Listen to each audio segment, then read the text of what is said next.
Seeking solitude with God is a spiritual imperative, right? Of course. But recognizing that truth is the easy part. Actually pulling it off is extremely difficult, especially when we are swimming in the world's rough water. So let's bust through one of the biggest barriers between many Christians and connecting with God. Looking at solitude with God as a destination in and of itself.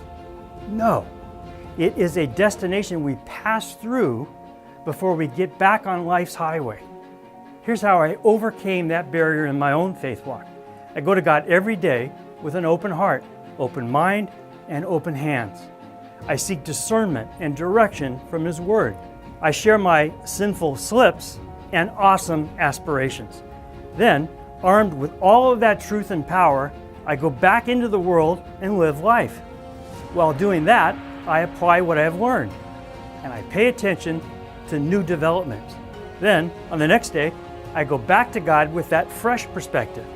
I repeat the process of seeking His mind and sharing my heart. Then I go back out into the world on the next day and do it again. Then back into solitude with God, then back out, and the cycle never stops. I have been doing this for 20 years, and it has transformed my heart, strengthened my faith, and changed my life.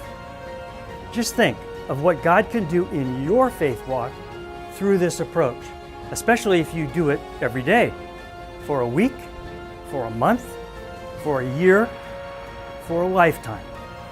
Just think. When Jesus heard what had happened, He withdrew by boat privately to a solitary place. Hearing of this, the crowds followed Him on foot from the towns. Matthew 14:13. What about you? Jesus often fled the bustle of life to find solitude with His Father. How many of His children will do the same? For more Love God, Fear Nothing messages, go to markatholic.com.